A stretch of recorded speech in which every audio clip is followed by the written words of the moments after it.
ये MBT Arjun tank जिसको सीवीआरडी चेन्नई के द्वारा बनाया गया है, जो आत्मनिर्भर भारत के लिए एक बहुत ही गर्व की बात है।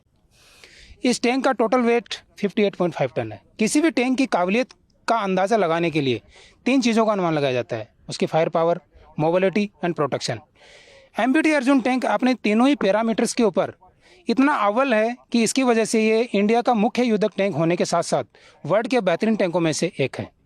इस टैंक की काबिलियत डेप्थ क्रॉसिंग के लिए 2.15 मीटर तक है, जो कि 2 टाइप से की जाती है, 1.5 मीटर तक विदाउट प्रिपरेशन एंड 2.5 मीटर तक विद प्रिपरेशन। साथ ही इस टैंक के अंदर 1400 हार्स पावर का एक दमदार इंजन लगाया गया है और ऑटो ट्रांसमिशन का बंदोबस्त किया गया है। ट्रांसमिशन का ऑटो होने की वजह से इसकी मोबिलिटी बहुत फास्ट हो जाती है। दूसरा, ड्राइवर को इसको ड्राइव करना बहुत आसान हो जाता है।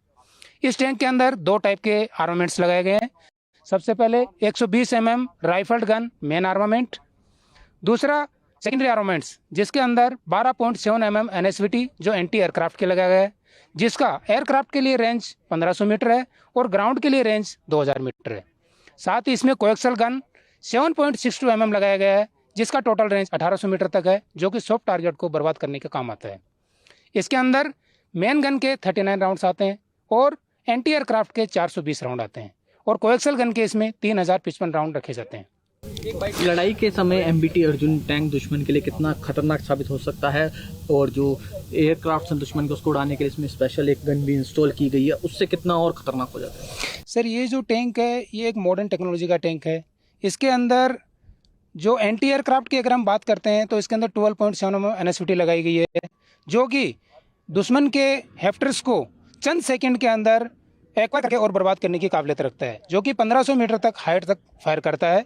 और दूसरा, अगर कोएक्सल गन की बात करें तो जो सॉफ्ट टारगेट्स के लिए होती है वो 1800 मीटर तक दुश्मन को बर्बाद करने की काबिलियत रखती है। MBT Arjun is one of the most complete armor equipment in the world, whether it is in terms of mobility or its firepower. It has one of the most powerful engines in the world with an 1400 horsepower of an engine and an automatic transmission. So it can traverse any kind of terrain in any weather condition, whether it be day or night.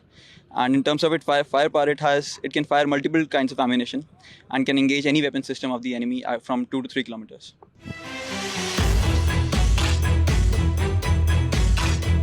KMP2 Sarath multi train amphibious vehicle है, जो कि हर train में बहुत ही आसानी से काम करने में सक्षम है। इसकी on road speed 60 kilometre per hour, desert में 40 से 50 किलोमीटर की रफ्तार से और पानी में साथ ही 7 किलोमीटर पर आवर की रफ्तार से चलने में सक्षम है। ये वाटर ऑब्स्टिकल्स, डिच ऑब्स्टिकल्स और वर्टिकल ऑब्स्टिकल को आसानी से पार करने की क्षमता रखता है। साथ ही युद्ध के मैदान में दुश्मन को बर्बाद करने के लिए इसमें मिसाइल कॉन्क्रोजम ATGM सेकेंड जनरेशन मिसाइल का बंदोबस्त है, जो दुश्मन के टैंक टारगेट को 4 किलोमीटर पे बर्बाद करने में सक्षम है। साथ ही दुश्मन के soft skin target, aerial target को भी 2 से 4 किलोमीटर बर्बाद करने में सक्षम है। दुश्मन की पैदल सेना को साथ ही 2 किलोमीटर में बर्बाद करने में सक्षम रखता है। युद्ध के मैदान में अगर ज़रूरत पड़े तो इस टैंक को एयरलिफ्ट और एयर ड्रॉप भी करने में ये सक्षम है और हर ट्रेन में काम करने में सक्षम रहता है। एक ज़रूरी सवाल आपसे ये पूछना चाहूँगा, BMP-2 है, एक गन भी लगाई गई है, क्या ये नाइट में भी ऑपरेट हो सकता है और एंटी एयरक्राफ्ट गन कितना महत्वपूर्ण है? बिल्कुल, ये इसमें night vision thermal imager site का बंदोबस्त है, जो दिन और रात के समय दुश्मन को दिन की तरह ही रात को भी बर्बाद करने में पूर्णतः से सक्षम है।